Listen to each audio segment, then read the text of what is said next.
तो दोस्तों आज मैं एक्सप्लेन करने वाला हूँ हाल ही में ही रिलीज हुई एक science fiction horror thriller movie को जिसका नाम है द फिक्स। इस मूवी को लिखा और डायरेक्ट किया है केल्सी ईगन ने। मूवी काफी इंटरेस्टिंग है, काफी नया कॉन्सेप्ट है इसका, आपको देखने में काफी ज्यादा मजा आएगा। इसकी कहानी आने वाले अर्थ यानी कि आने वाले फ्यूचर में सेट है, तो काफी सारी चीजें आपको पसंद आने वाली हैं। काफी मिस्टीरियस फिल्म है ये। तो सबसे पहले अगर आप चैनल के ऊपर नए हैं तो वीडियो को लाइक कर दीजिए, चैनल को सब्सक्राइब कर लीजिए। तो चलिए अब बिना किसी देरी के चलते हैं सीधा वीडियो की तरफ। तो मूवी की शुरुआत होती है आज से आगे के फ्यूचर को दिखाते हुए, जहां पर हम नोटिस कर पाते हैं एला मैकफी को, जो कि एक मॉडल है और वो एथरा नाम की एक फार्मा कंपनी के लिए एड को शूट कर रही थी। ये कंपनी असल में अफ्रीका बेस्ड होती है। अब मूवी की कहानी में आगे जाने से पहले हम कुछ चीजों के बारे में जान लेते हैं। तो ये जो फ्यूचर है ना, यहाँ पर हवा टॉक्सिक हो चुकी है, यहाँ पर सांस लेना बहुत मुश्किल है, जिस वजह से यहाँ पर बच्चे, बड़े, बूढ़े, इवन जो पेट्स भी हैं वो हाई टेक मास्क को लगा कर रखते हैं जो कि हवा को फिल्टर करता है और साफ हवा को देता है ताकि लोग अच्छे से सांस ले पाएं। इनफैक्ट घरों के अंदर, कार्स के अंदर भी ये फिल्टर्स लगा दिए गए हैं। और मुझे ऐसा क्यों लग रहा है ये फ्यूचर का इंडिया तो नहीं है, स्पेशली दिल्ली। और ये सब इसलिए ही किया जा रहा है ताकि सभी टॉक्सिक हवा से सेफ रह पाएं। अब एथरा कंपनी जो है वो बहुत बड़ी कंपनी है जो कि अपनी मोनोपोली क्रिएट कर चुकी है, जिस वजह से उसने मार्केट के अंदर एक लौती दवाई बनाकर बेच दी है जिसका नाम है एल रेमेडी या फिर एल रेमेडी, जिसके डोजेस से इंसानों को बिना मास्क के सांस लेने की आजादी मिल पाती है। हालांकि उसकी भी एक टाइम लिमिट है जो कि 6 घंटे की है, लेकिन अगर कोई उसके ज्यादा डोजेस को नहीं ले पा रहा है तो वो मास्क को भी कंटिन्यू कर सकता है। अब हम एला के बारे में थोड़ा डिटेल में जानते हैं। तो वो इस कंपनी के लिए मॉडल तो है ही, साथ ही साथ उसकी माँ यानी कि फिया मैकफी भी एक सुपर मॉडल हुआ करती थी, जिन्होंने आखिरी ही साल खुद को खत्म कर लिया था। खैर हम यहाँ की टेक को भी देख पाते हैं जो कि आज के समय से काफी आगे है और अलग है। यहाँ पर स्मार्ट वॉचेस की जगह स्मार्ट ब्रेसलेट्स दिए गए हैं जिनके अंदर वॉइस कॉलिंग हो सकती है, वीडियो कॉलिंग हो सकती है, फोटो की जगह होलोग्राम दिखाई देता है। बेसिकली ये bracelet picture click, voice record और वो सब चीजें कर सकता है जो कि आज के समय में फोन करता है। यहाँ पर फोन्स भी एग्जिस्ट करते हैं जो कि अब बिल्कुल ट्रांसपेरेंट हो चुके हैं, जो कि मेरे ख्याल से काफी टाइम से एक कॉन्सेप्ट भी चलता आ रहा है और वो दिन दूर नहीं है जब ऐसा भी हो पाएगा। और फोन्स यहाँ इतने एडवांस हो चुके हैं कि जो वीडियो कॉल के अंदर सामने वाले पर्सन का लाइव साइज्ड होलोग्राम दिखाता है। Now coming back to the story, हम लाजरस नाम के एक मिस्टीरियस आदमी के अंडर काम करने वाले एक साइंटिस्ट सोलोमन को देख पाते हैं जो कि एथरा कंपनी को हेट करता है और ये कहता है कि उनके पास समय काफी कम है और एथरा उनकी दवाई एल रेमेडी राशन की तरह लोगों को बांट रहा है, जिसकी वजह से उन्हें उनकी आदत पड़ चुकी है, जिससे उनके इम्यून सिस्टम पर काफी डैमेज होता है और जितनी जाने टॉक्सिक एनवायरनमेंट से नहीं जाएंगी उससे ज्यादा इससे जाने वाली हैं। खैर अब इसी बीच उनको एक न्यूज से पता चलता है जो कि असल में एथरा कंपनी ही चलाया करती थी ताकि उनकी एल रेमेडी दवाई बिक पाए, कि यहाँ पर अभी पूरे वर्ल्ड की 68% पॉपुलेशन रेड जोन में आ चुकी है, मतलब कि वो टॉक्सिन से एक्सपोज्ड है।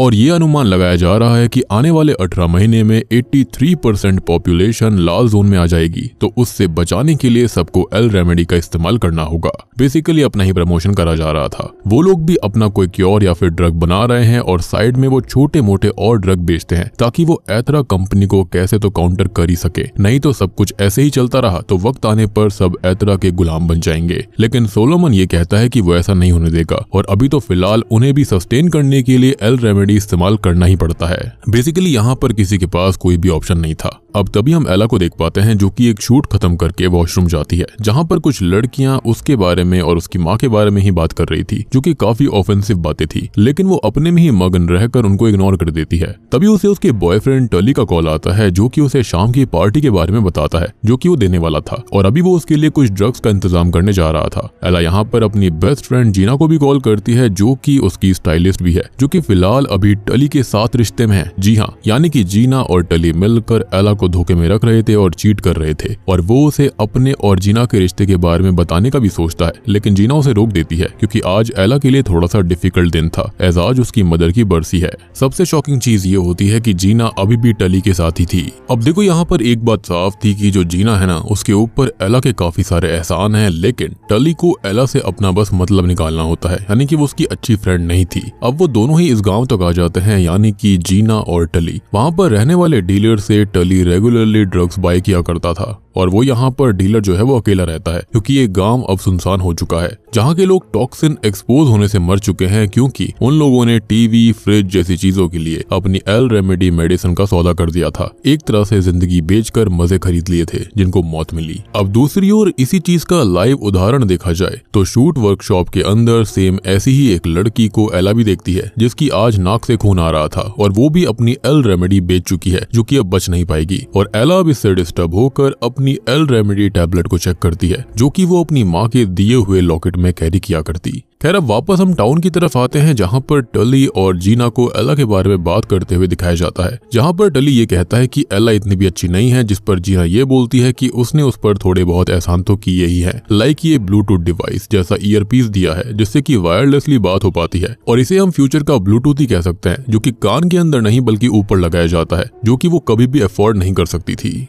खैर अब ये लोग डीलर के घर तक पहुंच गए थे तो जीना कार में रुकती है और टली ड्रग लेने के लिए अंदर चला जाता है, लेकिन वो आदमी उसे ड्रग्स के लिए मना करने लगता है। इधर जीना एला से फोन पर बात कर रही थी और एला को जीना से मिलना था तो वो उसे टली की पार्टी में मिलने के लिए बोलती है, लेकिन एला का वहां पर जाने का बिल्कुल मन नहीं था तो वो उसे मना कर देती है और घर जाकर जल्दी सोने का बोलकर फोन को रखने लगती है। अब बातों ही बातों में जीना उससे ये कहती है कि वो अकेली है, उसके लिए ये दिन भारी है, जिस पर एला ये कहती है कि वो ठीक है और उसके लिए ये सिर्फ एक दिन है और कुछ नहीं। और जैसा कि मैंने आपको बताया कि आज के दिन उसकी माँ की बरसी भी थी, इसलिए उसका मूड ऑफ था। खैर अब दूसरी तरफ हम रेडियो पर खबर सुनते हैं कि रेड जोन में आने पर अब तक पूरी दुनिया में 130 मिलियन से ज्यादा लोग अपनी जान गंवा चुके हैं और साउथ अफ्रीका के अंदर रूरल एरिया के अंदर 9 मिलियन से ज्यादा लोग अपनी जान गंवा चुके हैं, जहां पर कोई भी फिल्ट्रेशन सिस्टम नहीं था। खैर अब फोन रखने के बाद जीना टली के पास जाती है और उस डीलर के घर का वॉशरूम इस्तेमाल करने चली जाती है और टली जो होता है वो लिव इन एरिया में ही वेट करने लगता है। तभी हम टीवी पर एथरा कॉर्पोरेशन के हेड ऑफ रिसर्च एरिक को देख पाते हैं, जिसके पिता उस कॉर्पोरेशन के फाउंडर हैं। यहाँ पर वो अपना इंटरव्यू देने आया हुआ था, साथ ही साथ थोड़े बहुत कॉल्स भी वो अटेंड करता है, जिसके अंदर वो एल रेमेडी के बारे में बताता है कि वो 6 घंटे के लिए टॉक्सिन्स को न्यूट्रलाइज कर देती है तो लोगों को मास्क की जरूरत नहीं पड़ेगी। और तभी उसे कॉलर के रूप में लैजरस का कॉल आता है।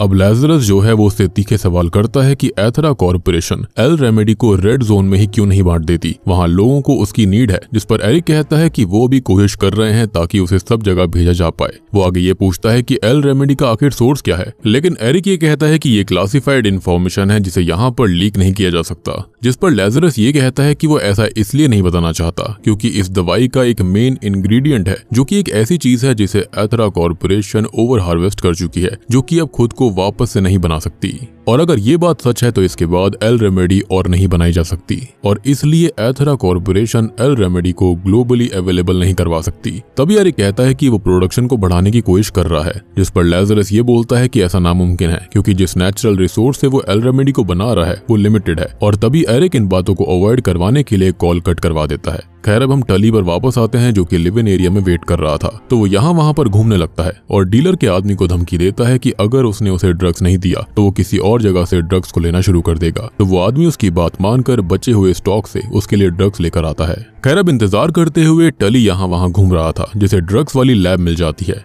और ये लैब वही लैब है जहां पर सोलोमन, लैजरस और बाकी सब मिलकर एक्सपेरिमेंट कर रहे थे, नई दवाई बनाने की कोशिश कर रहे थे। खैर अब टली चुपके से लैब के अंदर घुस जाता है जहां पर सोलोमन और उसकी असिस्टेंट स्पाइडर नया ड्रग बनाकर टेस्ट कर रहे थे, जिसकी बूंद की 1/4 बूंद लेनी होती है और ये चीज उसको काफी फैसिनेटिंग लगती है। तो इसे चखने के चक्कर में वो वहां से एक वेल को चुरा लेता है, यानी कि एक बॉक्स को। खैर अब ड्रग डीलर जो होता है वो उनको ड्रग्स दे देता है और अब वो और जीना वहां से निकल जाते हैं और हम एक आदमी को एरिक के कहने पर सोलोमन की एक्टिविटीज के ऊपर नजर रखता हुआ देखते हैं, जो कि उसे पल पल की खबर देता रहता है। अब दूसरी ओर एरिक अपने पिता से बात करता है, जो कि उससे ये कहते हैं कि अगर उन्होंने ऑन गोइंग कंडीशन को नहीं संभाला तो उनका बहुत ही ज्यादा नुकसान हो जाएगा। जिससे परेशान होकर एरिक लैजरस को ढूंढने अपनी असिस्टेंट एंजेला को काम पर लगा देता है। दूसरी ओर हम एला को देख पाते हैं जो कि घर आती है, जो कि थोड़ा सा अकेला फील कर रही थी। अब इसी बीच उसे उसके पिता का कॉल आता है, जो कि असल में रेड जोन में लोगों की हेल्प करने, उनके हक के लिए लड़ने का काम करने में बिजी थे और उससे वो काफी दूर रहते हैं। उन दोनों के रिश्ते कुछ ज्यादा ठीक नहीं है और उसका मूड भी खराब हो जाता है, तो वो उसे चेंज करने के लिए पार्टी में जाने का फैसला कर लेती है और टली के घर के लिए निकल जाती है।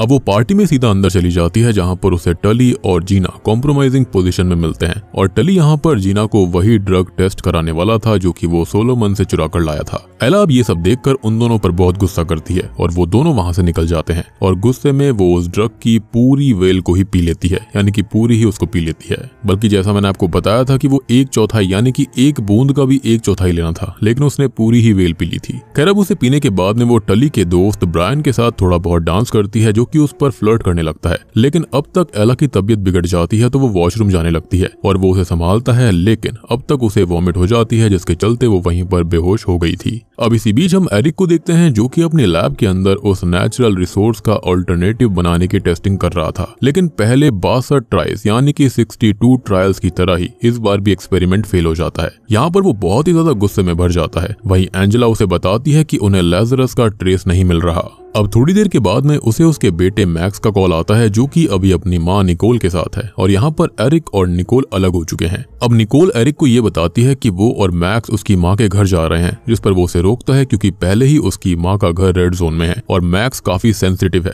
लेकिन वो उसकी बात मानने से मना कर देती है। तभी हम एला को देख पाते हैं जिसे होश आ गया था और अब उसकी बॉडी के अंदर हम कुछ चेंजेस को फील कर पाते हैं। उसकी बॉडी के अंदर कुछ म्यूटेशंस हो रहे होते हैं जिसके अंदर उसकी बॉडी तपने लगती है और वो तड़प तड़प कर बाथटब में बैठ जाती है। अब इसी बीच हम टली को देख पाते हैं जिसे पकड़ने के लिए सोलोमन, स्पाइडर और उनके साथी जा रहे थे और वो भागकर उसी वॉशरूम में आ जाता है जिनसे छुपने के लिए एला बाथटब के अंदर डूब जाती है। यहाँ पर वो लोग टली से उस ड्रग की वेल को मांगते हैं, लेकिन वो ये कहता है कि वो उसके पास नहीं है, तो वो लोग उसे पीटने लगते हैं, जिस पर वो ये बताता है कि वो किसी ने कंज्यूम कर लिया है, लेकिन ऐसा किसने किया उसे नहीं पता। जिस पर सोलोमन कहता है कि वो जिसने भी लिया हो उसे ढूंढना होगा क्योंकि वो ड्रग अभी किसी को भी नहीं लेना चाहिए। और स्पाइडर भी टली से कहती है कि उसे कोई भी आइडिया नहीं है कि उसने क्या चुरा लिया है, मतलब कि वो ड्रग जो कुछ भी है वो बहुत ही खतरनाक है। अब वो लोग बाहर चले जाते हैं और इतने में ही एला टब से निकलकर वहां पर मौजूद टली से पूछती है कि वो ड्रग क्या था, क्योंकि वो उसने पूरा पी लिया। ये सुनकर टली उन लोगों को बुलाकर लाता है, लेकिन अब तक वो वहां से गायब हो जाती है और वो लोग उसके ऊपर गुस्सा करने लगते हैं जिनकी वो गन छीन लेता है, जिससे कि स्पाइडर गन लेने की कोशिश करने लगती है और इसी खींचतानी में टली के पैर पर बुलेट लग जाती है। सोलोमन बाकी 2 लोगों को एला को ढूंढने भेज देता है और स्पाइडर से कहता है कि वो भी उसे ढूंढे, जो कि अभी तक हाई फीवर में होगी, फंक्शन नहीं कर पा रही होगी या फिर इससे भी बुरी हालत में रही होगी। अब स्पाइडर पार्टी में आए सभी लोगों को भगा देती है, जिस पर वो ये कहता है कि शायद ड्रग ने काम नहीं किया होगा, लेकिन वो ये कहती है कि शायद वो काम कर चुका है। अब वो दोनों भी बाहर जाते हैं और टली को होश आता है तो एला को सीलिंग पर चिपका हुआ नोटिस करता है। वो नीचे आती है और वो उससे ये पूछता है कि वो ऊपर कैसे चढ़ी थी, लेकिन अभी वो इस चीज से परेशान है कि उसने जो चीज पी है वो आखिर थी क्या। वो यहाँ से जाने के लिए डोर को ओपन करने लगती है जो कि नहीं खुलता, तो वो गुस्से में उस पर पंच करती है, लेकिन शॉकिंगली वो डोर ही टूट जाता है, यानी कि उसके पास सुपर स्ट्रेंथ आ गई थी। हम उसके हाथ पर, नेक पर हल्के हल्के घावों को भी नोटिस कर पाते हैं और अब वो टली को लेकर यहाँ से भागने का प्लान बनाती है। वो सीलिंग विंडो को तोड़कर टली के साथ वहां से भागती है और आवाज सुनकर सोलोमन और स्पाइडर भी पीछे आते हैं। वो सब रूफ टॉप पर आते हैं जहां पर टली फिसलने लगता है, जिसे वो हाथ लगाती है तो वो बच जाता है, लेकिन उसने उसे पकड़ा नहीं था, बस उसे टच किया था और वो काइंड ऑफ उससे चिपक गया और नीचे से जीना ये देख लेती है, जिसे लगता है कि एला टली को धक्का दे रही है। अब वो लोग आगे जाते हैं, लेकिन टली जो होता है वो फिसल कर नीचे गिर पड़ता है, जिसकी वजह से उसकी मौत हो जाती है। सोलोमन अब एला को रोकने की कोशिश करता है, लेकिन उससे पहले वो ये पूछता है कि उसने उस वेल को कितना पिया, यानी कि उस ड्रग को कितना ले लिया है, इस पर वो ये कहती है कि उसने पूरा का पूरा ही ड्रग पी लिया है। तभी वो नीचे जंप कर देती है, जो कि 15 से 20 फीट की हाइट थी, लेकिन वो आराम से नीचे आ जाती है, उसे कुछ नहीं होता, यानी कि उसके अंदर म्यूटेशन हो रही थी। अब जीना वहां पर आती है, जिसे ऐसा लग रहा होता है कि एला ने ही टली को नीचे फेंका था, यानी कि उनके रिश्ते के बारे में जानकर, लेकिन एला के पीछे लोग लगे हुए थे तो वो वहां से भाग जाती है। अब रास्ते में उसे ब्रायन मिल जाता है, लेकिन तब तक वो बेहोश हो गई थी। शायद से इस म्यूटेशन का साइड इफेक्ट हुआ था, जिसको वो अपने घर ले आता है। अगले दिन जीना पुलिस को एला के बारे में बताती है और हम उस खबरी को यहाँ की बात एरिक को बताते हुए भी देखते हैं। अब अपने घर पर ब्रायन बेहोश एला के साथ ही इंटीमेट होने लगता है, क्योंकि रात को उनके बीच थोड़ी सी केमिस्ट्री बन रही थी। खैर होश में आकर वो उसे डर के मारे दूर कर देती है तो उसका चेहरा कट हो जाता है, क्योंकि एला की एल्बो से एक क्लॉ यानी कि एक अजीब सी धारदार चीज बाहर आ रही थी, जिसको देखकर वो काफी ज्यादा डर जाता है और वो भी परेशान हो गई थी कि उसके साथ ये हो क्या रहा था। अब वो तभी वॉशरूम में जाकर खुद को चेक करती है तो उसके घाव थोड़े बढ़ गए थे। उसकी एल्बो पर वो क्लॉ भी आ चुका था, जो कि उसके हिसाब से कभी भी बाहर आ सकता था, जिसको वो अभी कट कर देती है। अब वो यहाँ से निकलकर हॉस्पिटल जाती है, जहाँ पर वो डॉक्टर से अर्जेंटली हेल्प मांगती है, लेकिन यहाँ पर रेड जोन के मरीज पहले से ही भरे पड़े थे, तो डॉक्टर उसे इंतजार करने के लिए कहती है, जिस पर अब वो अपना मास्क हटाकर दिखाती है तो उसकी आंखें लाल होने लगी थी। पूरे बॉडी की नसें जो थी वो काली होकर दिखने लगती है, जिसको डॉक्टर इन्फेक्टेड मान लेती है। अब डॉक्टर उसे एडमिट करने का बोलने लगती है, है, जिसके चलते वो यहाँ से भागने लगती है, जिसको एक सिक्योरिटी गार्ड फॉलो करता है, जिससे बचने के लिए वो एक बच्ची के वार्ड में आ जाती है और अपने हाथ देखती है तो उससे छोटे छोटे टेंटिकल्स बाहर आ गए थे, जिनकी मदद से वो दीवार पर चढ़कर सीलिंग से चिपक जाती है, जैसा कि उसने वहां पर टली के घर पे किया था, और ऐसे ही वो खुद को बचाती है। अब गार्ड यहाँ पर चेक करने आता है, जिसके जाने के बाद जब वो नीचे आती है तो वहां से वो निकल ही रही थी कि तभी वो लड़की उससे ये पूछती है कि उसे ऊपर मतलब कि गॉड के पास ले जाने के लिए वो आई है, क्योंकि डॉक्टर ने कहा था कि वो बच नहीं पाएगी, जिसके लिए उसे काफी बुरा लगता है। तो वो अपनी सारी एल रेमेडी उसे देख कर कहती है कि अब वो ठीक हो जाएगी।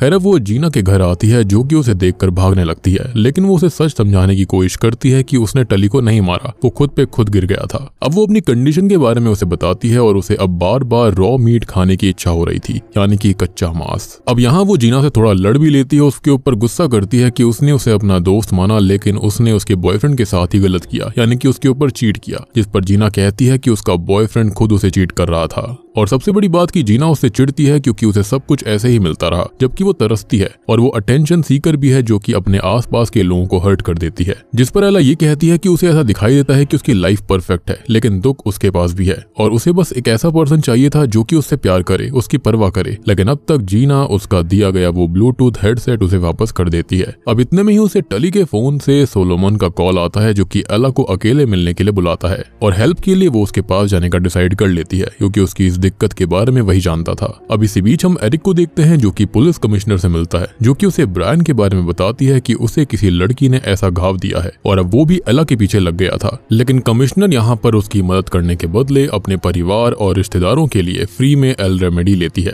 तभी हम एला की बॉडी में हो रहे बदलावों को भी देख पाते हैं, जिसके अंदर उसकी स्ट्रेंथ बढ़ गई थी, चेहरा बदलने लगा था, नेचर काफी ज्यादा आक्रामक हो गया था और उसके घाव बढ़ते जा रहे थे, साथ ही साथ उसके नाखून टूटकर गिर रहे थे। ऐसा लग रहा था जैसे कि वो किसी चीज में विकसित हो रही हो। अब इसी बीच हमें एरिक को दिखाया जाता है, जिसके लोग लाजरस को ट्रैक कर रहे थे, लेकिन वो उसमें सफल नहीं होते। लेकिन उन्हें उसका एक डिवाइस मिलता है, जिसके अंदर एक वॉइस मैसेज रिकॉर्डेड था, जिसके अंदर वो एरिक से ये कहता है कि वो भगवान बनना छोड़ दे, जिससे कि एरिक परेशान होकर अपने पिता से बात करता है, जो कि उससे कहते हैं कि वो एल रेमेडी के लिए सिंथेटिक फॉर्मूला बना रहा है, जो कि सक्सेसफुल नहीं हो रहा और सिंथेटिक फॉर्मूला से उनको लॉस हो सकता है, जिस पर वो ये कहता है कि उन्हें ट्राई तो करना ही पड़ेगा।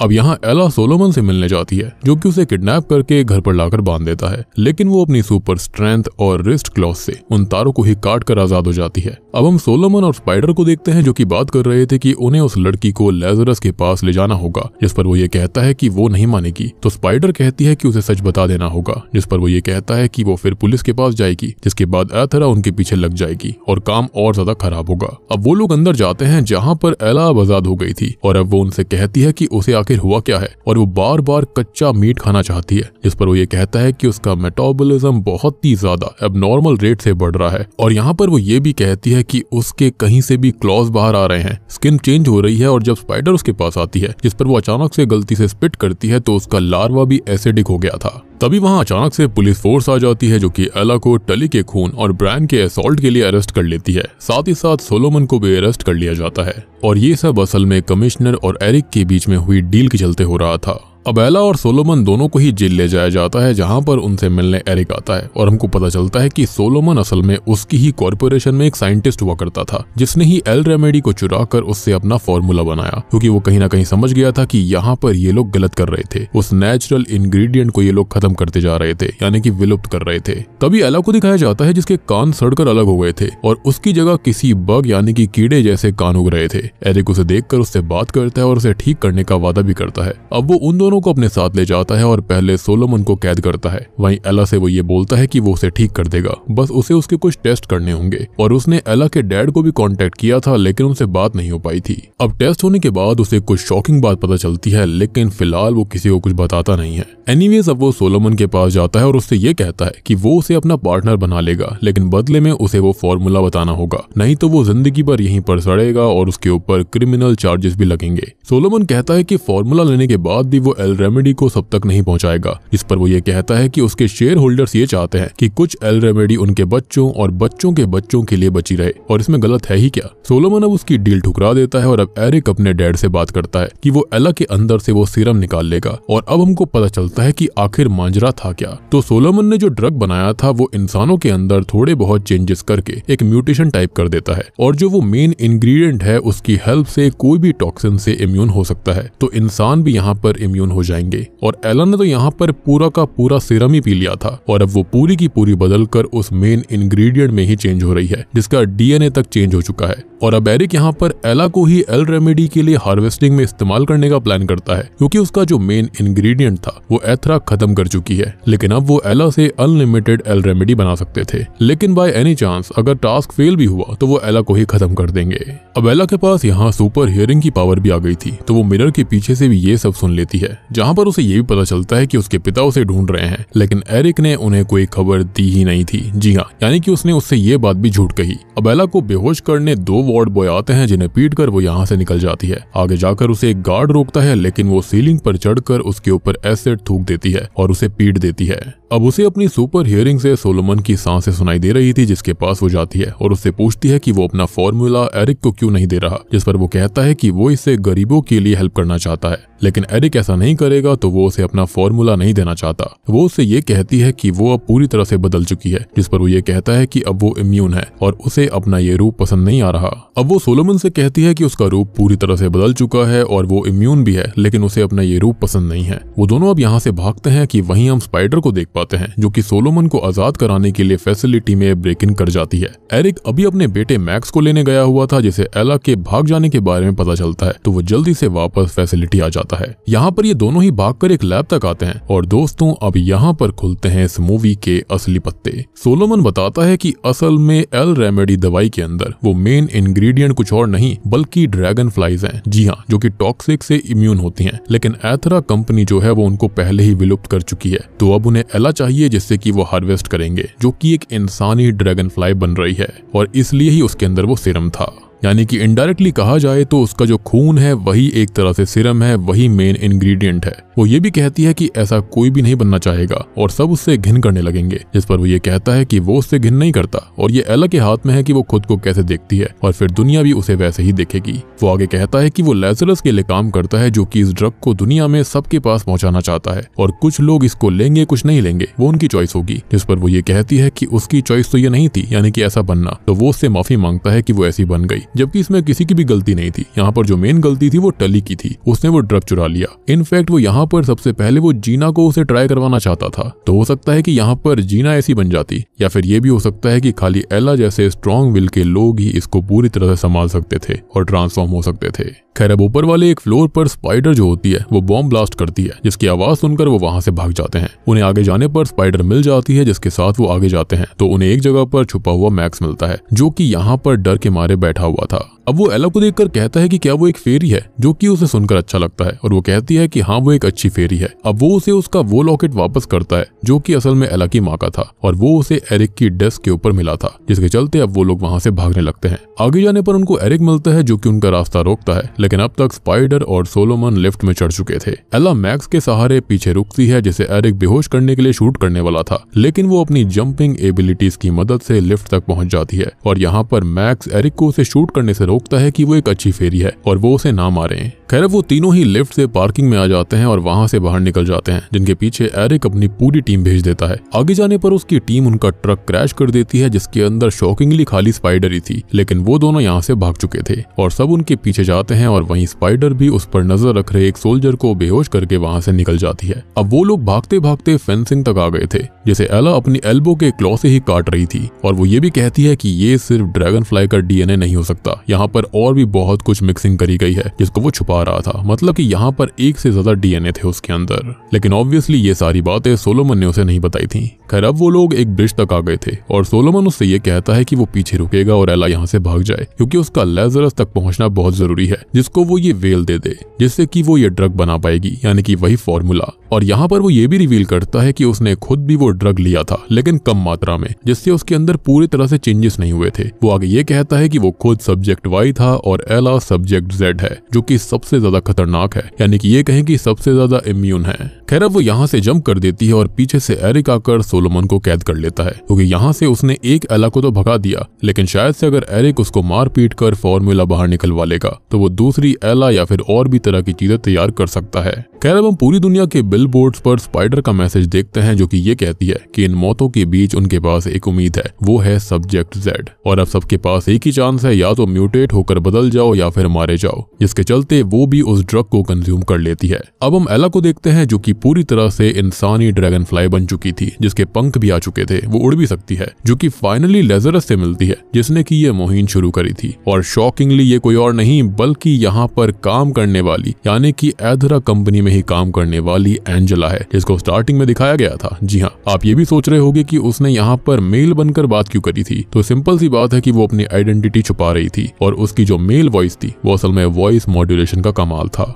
यानी कि अब यहाँ पर ये जो दवाई है जो कि एला ने ली थी उसको सारे लोग लेंगे, जिसके चलते वो भी अब चेंज हो जाएंगे, म्यूटेट हो जाएंगे। यानी कि अब ये धरती इंसानों के लिए सही नहीं रह गई थी, जिसके चलते उन्हें म्यूटेट होना ही होगा अगर उन्हें यहाँ पर जिंदा रहना है तो। और बूम, इसी के साथ में द फिक्स मूवी यहीं पर खत्म हो जाती है।